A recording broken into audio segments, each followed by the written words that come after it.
Então eu sou a Tati Sanches, tenho 50 anos, eu sou de várias linguagens de dança, né? Eu me entendo como uma pessoa que pratica várias linguagens de dança. Eu cheguei na dança como toda menininha chega pelo balé. Rapidamente entendi que não era por ali que eu queria ficar, apesar de me dar super bem com balé, assim, no sentido de gostava de fazer aula, mas não era. E eu fui caminhando por várias linguagens, me profissionalizei dançando jazz, e quando eu estava nesse caminho aí profissional do jazz, eu conheci algumas coisas de ginástica, estava chegando ginástica aeróbica no Brasil, e era uma moda, era muita moda, todo mundo fazia, era uma febre, era muito legal. E aí as pessoas falavam, eu vou ali fazer uma aula, você não quer ir? Eu falava, vou para experimentar, e achava aquilo legal. Nessa época eu estava começando a MTV no Brasil, os videoclipes, e aí essa coisa da ginástica começou a misturar com o videoclipe, aí inventaram uma aula de ginástica que também dançava, eu achava tudo isso legal. Então eu segui a minha vida de bailarina de jazz, professora de jazz que eu já era, então lá pelos meus 18 anos, e aí eu me envolvi com isso também. Depois eu entendi que as pessoas estavam fazendo tipo uns passos sociais do hip hop misturado com a aeróbica para fazer um negócio lá comercial, mas eu achava legal, e aí eu quis entender um pouco melhor sobre isso. Fui fazer faculdade, fiz faculdade de educação física, porque eu estava envolvida com esse negócio desse fitness aí, eu não sabia para onde eu ia querer ir, então eu falei, bom, ela me serve para tudo, realmente me serve para tudo. E resolvi que eu queria saber mais dessa tal dança aí, que no fitness eu conheci, que falavam que era cardio funk. E aí, tinha esse nome, cardio funk. E aí me falaram que eu ia ter que viajar, porque não existia internet, nem YouTube, nem Google.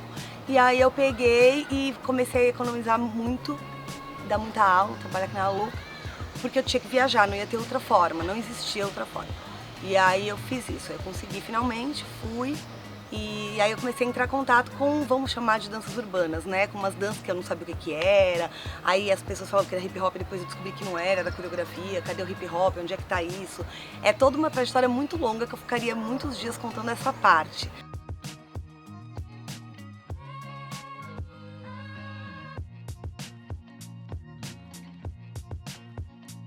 Olha só, a verdade sobre mim é que eu sempre quis ser professora. Então minha irmã fala que quando a gente era pequena, ela foi minha primeira aluna, porque eu afastava os móveis da casa e eu ficava inventando danças para ensinar para ela. Aí quando vinha as amigas em casa, elas achavam que a gente ia brincar, mas não, eu falava, vocês vão ser minhas alunas. Daí eu afastava os móveis pro disco na vitrola lá do meu pai e, né, dava aula. Então eu gostava de ensinar. Quando eu me profissionalizei no jazz, eu tinha 18 anos quando eu tirei meu DRT, que eu já estava numa companhia profissional com jazz.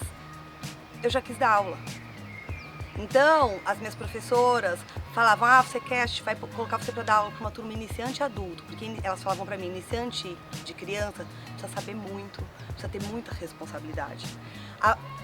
Avançado de criança você ainda não vai dar. Iniciante de adulto é o melhor para você começar, porque não é criança nem adolescente, já é uma pessoa formada, né, um ser formado, e você já pode começar a praticar da aula, e elas me ensinaram. Então foram as minhas professoras de jazz que me colocaram dentro de sala de aula. Foram grandes professoras, foi uma escola que me deu uma base muito legal. Então eu já dava aula de jazz. Quando eu entrei nesse mundo fitness, de ginástica, tudo eu queria ensinar, entendeu? Eu falava, nossa, isso é muito legal, vou fazer aula dessa ginástica que também é legal. Quando é que eu posso começar a dar aula? Aí as pessoas, nossa, você é boa nisso, hein? Então quando você entrar na faculdade, a gente coloca de estagiária. E aí eu virei estagiária da Runner, que era uma grande academia de ginástica na época. Hoje não existe, mas não é a maior rede, né? Era a maior rede de academia de ginástica, acho que foi a primeira. Então, aí eu queria dar aula de ginástica. Então assim, eu sempre tive uma tendência de o que eu aprendo eu preciso passar, eu preciso ensinar. Como se eu não ensinar, parece que eu não aprendi direito, entendeu? Meio que é isso que eu sinto. Até eu ensinar, eu preciso ensinar para eu aprender melhor. Essa é a minha sensação de tudo que eu aprendo. Então, o tempo todo foi isso, eu fui me envolvendo com as coisas, à medida que eu entendia que eu já dominava, né, num certo sentido, a ponto de poder trazer isso, passar isso para as pessoas, eu já queria transformar isso em aula, em ensinar. Mas as que eu falei, essa eu vou me aprofundar e eu se eu vou me aprofundar, pode ter certeza que não é para batalhar, que não é para ser dançarina, é para ensinar. É uma tendência minha.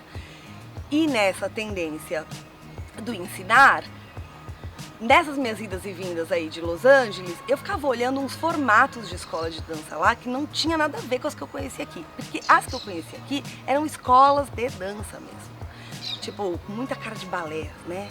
Então assim, tudo meio durinho, tudo meio rosa. O balé manda, depois tem o jazz, e se tiver alguma outra dança vem em quarto lugar, tal, tudo muito certinho e tal. E lá não, lá tinha umas coisas bem diferentes, mas bem mesmo. Aí eu olhava tudo aquilo, aí eu já falava, putz, se tivesse aquilo aqui e tal. Ao mesmo tempo, eu tinha dado, nessa trajetória toda, eu dei aula nessa runner aí, nessa academia de ginástica, e eu passei por um monte de escola de dança trabalhando como professora e estudando. E eu ficava observando coisas que eu achava muito legais, mas coisas que não me faziam sentido. Então eu ficava pensando, mas será que não dá pra fazer de outro jeito? E aquilo? Mas será que precisa ser assim? Será que o cara precisa tratar mal a menina, a aluna? Será que precisa fazer exame no balé? Enfim, ficava lá inquieta, achando que dava para fazer de outras formas. Então, essa vontade de copiar alguns modelos de negócio, vamos dizer assim, de Los Angeles, e umas inquietações mesmo pedagógicas de querer fazer de outro jeito. Só que se eu falava para as pessoas do outro jeito, as pessoas falavam que eu era louca. Então, o único jeito de eu testar se ia dar certo, e eu acreditava que ia dar, eu ia ter que abrir um espaço meu. Porque como que eu ia chegar na escola do outro e falar assim, ô pessoa, e se a gente fizer de outro jeito? A pessoa não tem interesse. Então eu falei, eu quero abrir meu espaço, eu quero juntar as ideias, tudo isso estava fervilhando na minha cabeça. E eu fiz isso, eu tinha uns 26 anos, eu acho, quando eu decidi abrir a Casa da Dança. Então eu vim para esse lado empreendedor aí, de querer abrir lugar. Mas veja bem, não é porque eu queria empreender, é porque eu tinha alguns ideais, né, como escola. E aí, então vem isso, eu tive alguns privilégios que não necessariamente financeiros, porque tem muita gente que acha que eu tenho escola, que eu vim, né, a gente sempre monta, né, aquele estereótipo, quem tem um negócio veio da família rica, o pai deu a escola pra ela, tal. Não é o meu caso. Então, o que eu tive de privilégio foram oportunidades, que aí quando eu falo de empreendedorismo, que eu acho que eu tenho esse perfil empreendedor, que é de estar o tempo todo prestando atenção em tudo. Então, eu estava prestando muita atenção na dança, na ginástica, em tanta coisa que eu tinha para prestar atenção. Mas o tempo todo eu estava prestando atenção em pessoas, em conversas, o que um fala, o que o outro fala, em oportunidades. Então, isso me levou a ter essas oportunidades, porque eu ficava prestando atenção em coisas que estavam acontecendo. Então, um dia, uma pessoa lá não sei onde falou assim, eu tenho um amigo que quer abrir um lugar para ter várias coisas, tipo um coworking, porque o pai dele tem um prédio e ele quer alugar. Eu falei assim, tem uma sala para mim? Então, eu aluguei uma salinha num lugar que tinha várias salas, e eu comecei ali esse meu projeto, numa salinha, em cima de um prédio lá, uma salinha pequena, e eu fui experimentando essas minhas ideias, sabe? Foi tipo um piloto, assim. E foi dando certo, eu fui gostando, eu fui aprendendo e fui aplicando na sala, né, de aula as coisas que eu acreditava, né? E claro, outras coisas foram acontecendo em volta, e todas elas que acontecendo, eu ia questionando, achando que estava fazendo de outro jeito. Eu tenho um pouco esse perfil, né? Quando danças urbanas começaram a acontecer, sabe? As aulas de academia, as aulas de estúdio começaram a acontecer, os eventos começaram a acontecer, porque quando eu comecei não tinha evento, o jeito que as pessoas levam esses eventos, o comercial de tudo isso comecei a questionar. Tá fazendo de outro jeito? Quem que pode dançar, quem não pode, um monte de coisa. E aí eu abri essa salinha.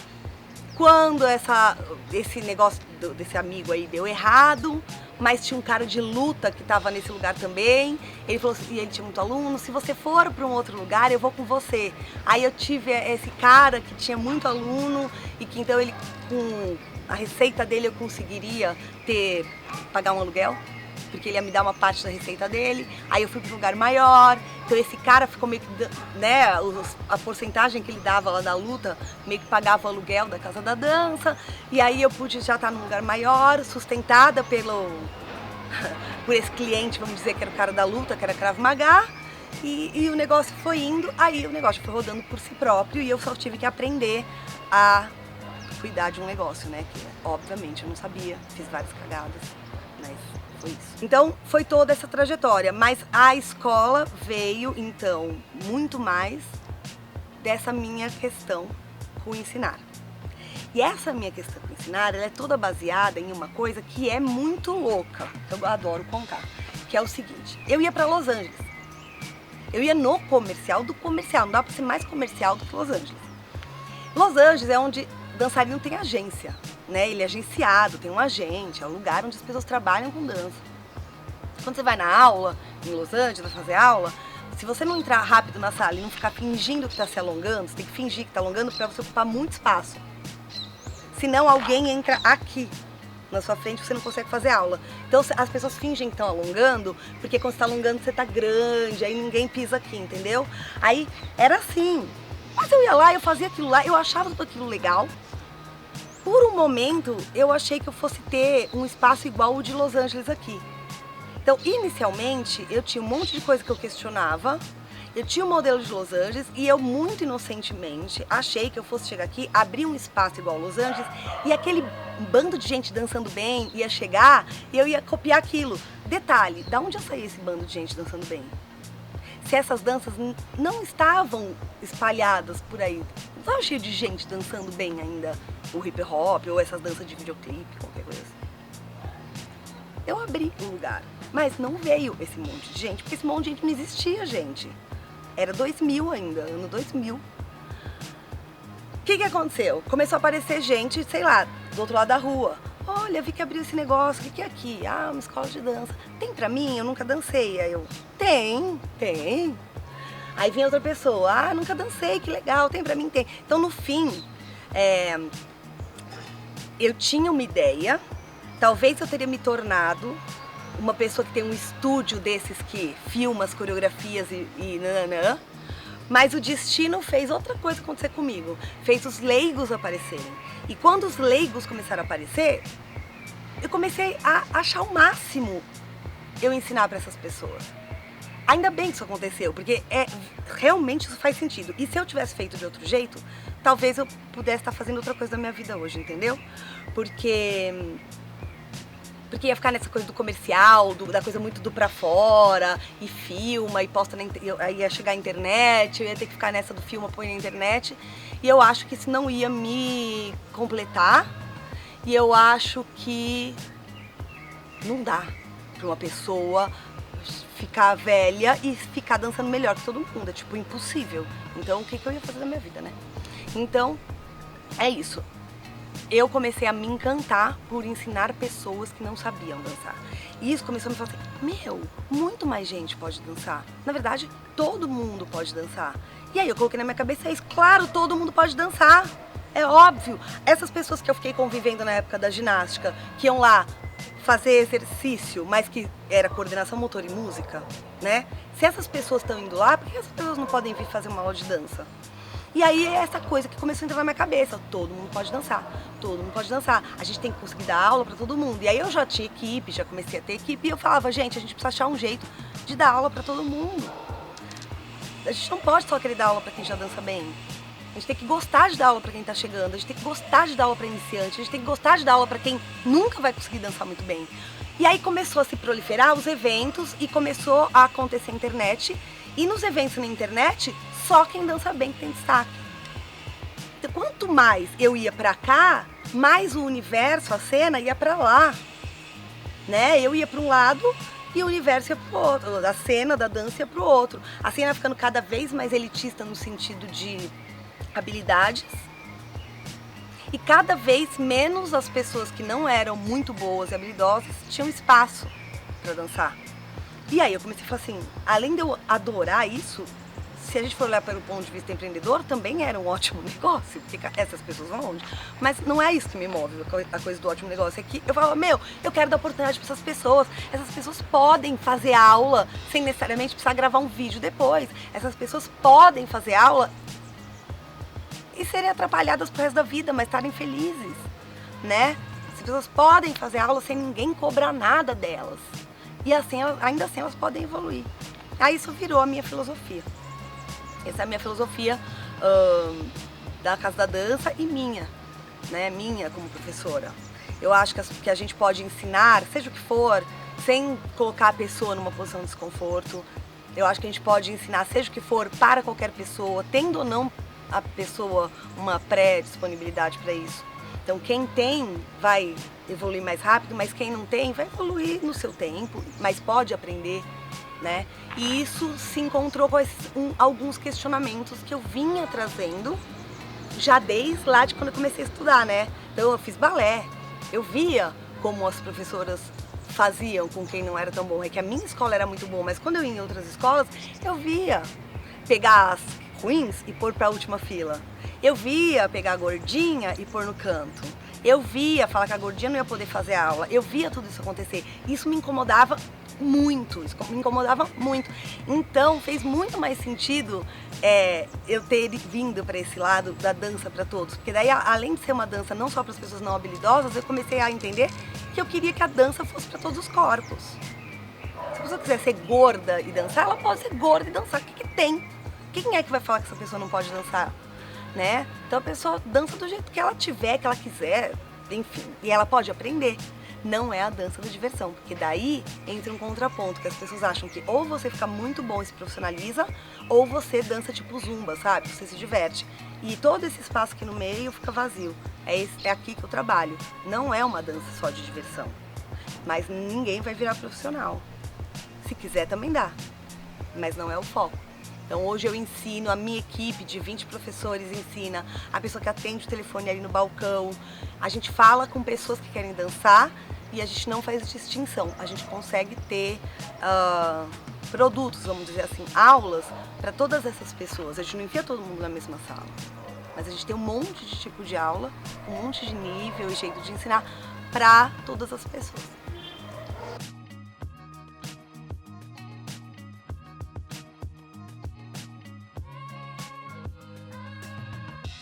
Então, eu realmente decidi abrir espaço baseado nessas ideias todas. Então eu tinha já alguma experiência, né, como professora, eu me destacava como professora, porque eu gostava tanto de ensinar que eu sempre tive muitos alunos. Quando eu dava aula lá nas academias de ginástica, eu tinha muitos alunos, as pessoas gostavam de fazer minhas aulas. Quando eu dava aula de jazz, dou ainda, né, mas sempre tive aula cheia, sempre tive elogios como professora, então eu sabia que nisso eu era muito boa, né? Pronto, era só isso mesmo. E eu tinha essa vontade. Então, realmente, o que aconteceu? Fui lá, né, a parte burocrática, que você vai lá, aluga um lugar. E eu dou curso hoje de gestão para escola de dança e eu sempre falo, e eu já vou falando aqui a dica, né, que eu daria para mim e para alguém enquanto eu conto a história. É muito legal, enquanto você está na burocracia, tipo, aluga um lugar, papéis, muito chato, a gente que é artista odeia, né? A gente odeia qualquer burocracia, não sei vocês, mas eu acho que todo mundo, assim, da arte odeia burocracia. Então, mas ainda é muito legal, porque você tá numa parte que é muito legal, tipo assim, nossa, onde vai ser a sala? Como vai ser a sala? Onde eu vou pôr um quadro? Esse tipo de planejamento é muito legal. Só que esse não é o único planejamento que a gente tem que fazer, né? Mas a gente não sabe disso. Então a gente só planeja o que é gostosinho de planejar. Tipo, que cor vai ser a parede. Coisas assim que são deliciosas. É um sonho mesmo. O que aconteceu? A hora que o negócio começou a rodar e começou a crescer, e foi crescendo rápido, foi um crescimento que eu até não esperava, além de crescer como negócio, todas as pessoas que estavam treinando, não tinham muito pra onde treinar, iam pra casa da dança. Então o Discípulo do Ritmo começou a treinar lá, o Monte B-Boy começou a treinar lá, eu lembro do Bidu começando a dançar popping lá, então tinha muita dança. Quando eu abri a casa da dança, o negócio era assim, muita energia de dança, muito fervoroso, assim. Só que eu comecei a me pegar fazendo tudo menos dança. Porque o que aconteceu é que eu dei de cara com um monte de coisas pra fazer que eu não sabia que eu ia ter que fazer. Então quando eu percebi, eu tava dentro de uma sala, com um monte de papel na mão, tendo que pagar a conta, pagar a gente, falar com o contador, falar com o banco, ouvindo as músicas tocando, as pessoas se encontrando do lado de fora ali da sala, e eu lembro que eu tinha um escritório assim, que era bem próximo da área que as pessoas ficavam, então eu escutava as pessoas chegando, conversando, e eu não podia estar lá. Então algo do qual eu fazia parte antes, eu tive que me afastar, porque eu tive que cuidar senão o negócio ia falir. Então essa é uma dica que eu sempre dou para as pessoas, assim, se a gente estuda antes, né, a gente vai estudar um pouquinho disso antes, de empreendedorismo, de gestão, a gente já sabe o que tem que fazer. E a gente não vai deixar de fazer isso, mas a gente já sabe fazer. Quando você sabe fazer, você faz rapidinho. Quando você não sabe fazer, você fica horas para fazer uma coisa, para fazer outra, faz errado, tem que corrigir. E é o que acontecia comigo. Eu não sabia absolutamente nada de gestão. Então eu tinha que ficar muito tempo dentro de uma sala para descobrir o que tinha que fazer.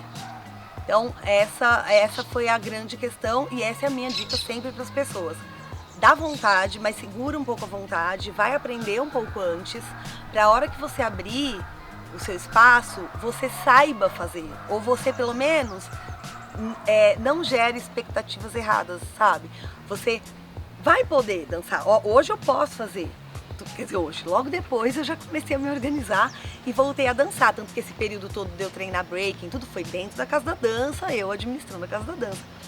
Mas no início eu caí, sabe, tipo, caí do cavalo. Eu tinha uma expectativa e a realidade foi completamente diferente. À medida que eu fui aprendendo, eu fui gerando processos que foram me ajudando. Aí eu fui aprendendo outra coisa que eu também não sabia que eu ia ter que fazer. É óbvio, tá? Mas na hora a gente não pensa. Que é liderar pessoas. Porque daí, para eu ter esse espaço, eu ia ter que ter uma pessoa na recepção, eu ia ter que contratar uma pessoa. Aí essa pessoa, eu ia ter que lidar com essa pessoa. Pedir, se não foi bom, eu tenho que falar, dar um feedback, não foi bom, tem que fazer. E não é tão simples fazer isso.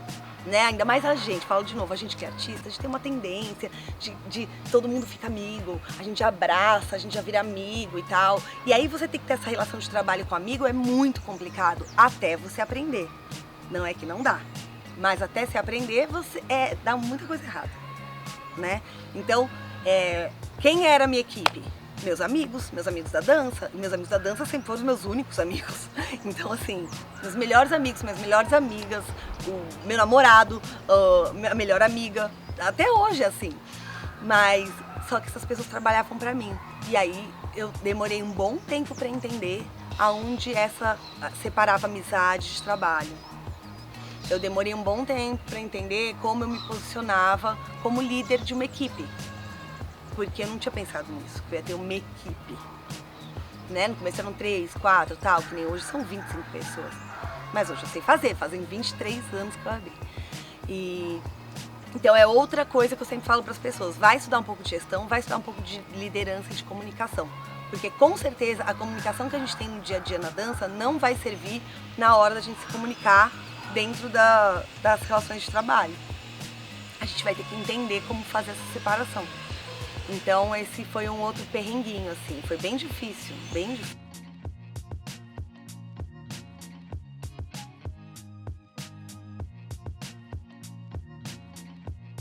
Então, sobre essa questão da gente trabalhar com públicos diferentes, acho que tem duas coisas que é legal a gente pensar. Existem níveis de habilidade diferentes, ou seja, são 3 coisas na verdade, eu acho. Nível de habilidade, então a pessoa pode nunca ter dançado e ter habilidade, sabe? Você vai ensinar alguma coisa, a pessoa aprende muito rápida. E tem gente que já está há um tempo fazendo aula e tem menos habilidade. Então acho que tem essa questão. Tempo de vivência, tem gente que nunca veio numa aula. Às vezes não sabe nem o que é, né? Eu vou dar aula de wacking, às vezes eu falo, aquele monte de gente olhando pra minha cara, já imagina, assim, quem sabe o que é essa dança que eu vou ensinar? Aí 4 pessoas levantam a mão. Aí eu falo, bom, eu vou ter que ensinar uma coisa que a pessoa nunca viu na vida, né? Então, tem o tempo de experiência, né? O quanto essa pessoa foi exposta a essa dança, tanto na prática quanto até de conhecer mesmo, às vezes, o quanto essa pessoa conhece dessa dança, né? E a terceira coisa, que é o objetivo. Porque quando uma pessoa entra numa sala de aula, vamos chamar de sala de aula, quando alguém vai aprender alguma coisa. Quando uma pessoa vai entrar numa sala de aula, ela pode estar ali por N motivos. O erro que a gente cai, normalmente, é que a gente acha que elas estão pelos mesmos motivos que a gente. Ou que as pessoas da nossa bolha, que a gente convive, estariam. E não, existem outros tantos motivos. Então eu acho que é sempre importante a gente entender quais seriam e quais possam vir a ser, porque pode ter um que eu nem saiba, os motivos que que trazem essa pessoa ou essa criança para a sala de aula. Para mim isso é o principal. Aí a gente vai ver o nível de habilidade. Por quê? Por que eu falo isso? Quando a pessoa, vamos supor, vamos pegar uma pessoa média, a pessoa tem um pouco de habilidade, já tem alguma vivência e vem fazer uma aula de hip hop, tá? Então, ela já tem habilidade, ela já tem vivência, ela vem fazer aula de hip hop. Ainda assim, essa pessoa pode fazer aula só porque ela gosta. Não significa que essa pessoa quer dançar no campeonato. Se você vem e começa a falar, não é assim, é mais assim, não, faz mais assim, o tal pessoa fez certo, faz que nem o tal. Gente, agora o tal vai dançar sozinho pra vocês verem como tem que fazer. Olha, gente, dia 10 tem que estar bom, hein? Olha, não pode errar a coreografia, sei lá, qualquer coisa que coloque prazo e pressão. Pra uma pessoa que não tem nenhum objetivo competitivo ou profissional, que sentido faz tudo isso? Então essa pessoa já tinha habilidade, já tinha vivência, já tinha o gosto pela dança, que é outra coisa que é um trabalho do professor, né? Fomentar o gosto, a paixão pela dança. A pessoa já tinha construído tudo isso, aí cai numa aula onde o cara tá dando aula como se todo mundo fosse pra competição. Essa pessoa é possível que se desinteresse e pare e vai fazer outra coisa, vai fazer dança de salão. Então, acho que é muito importante quando a gente está numa sala, a gente sempre está numa sala heterogênea. Sempre vai ter gente de todos os de vários objetivos, de vários níveis de habilidade e vários tempos de exposição, que são os 3 pontos que eu falei. A gente precisa saber, porque senão a gente corre risco de tratar a pessoa de uma forma, de exigir dela alguns resultados que para ela não faz sentido.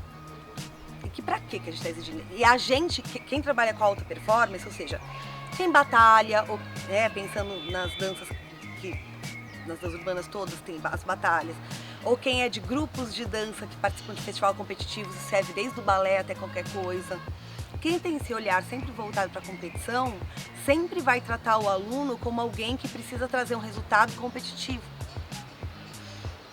Porque é a realidade da maioria das pessoas. E às vezes você tem uma pessoa que só veio porque queria se movimentar e gosta desse tipo de música. Só veio porque vê na televisão e queria poder fazer isso. Só veio porque viu o seu grupo dançando e se apaixonou. Mas essa pessoa não quer ir na competição, ela não quer batalhar, não quer sequer entrar numa roda. A gente precisa saber disso, pra gente poder ter a abordagem correta. Como fazer isso numa sala variada? Essa que é o lance, né? Porque se pudesse dividir as pessoas, ficava ainda um pouco... Aí ainda teríamos problemas, mas menos. Então, assim, eu acho que a primeira coisa é nivelar por aí. Aonde que vai ficar o maior desconforto? Em quem não quer ser pressionado. Então, eu preciso ensinar de uma forma que essa pessoa aprenda pelo interesse, não pela pressão.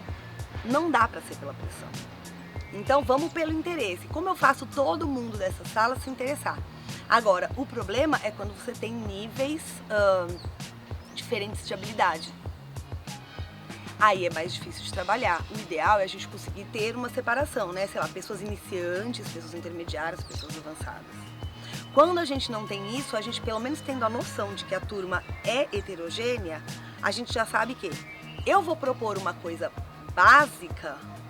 Primeiro, pensar isso, né? O que é básico pra mim não é básico pro aluno. Eu não esqueço o dia que eu tava numa sala de aula e eu resolvi mostrar e achar que todo mundo ia fazer um kickball change. E aí eu fazia o kickball change e ninguém fazia. E as pessoas chutavam pra tudo que é lado e ninguém fazia nada. E eu pensava assim na minha cabeça, nossa, mas é tão fácil, não é possível que ninguém tá fazendo.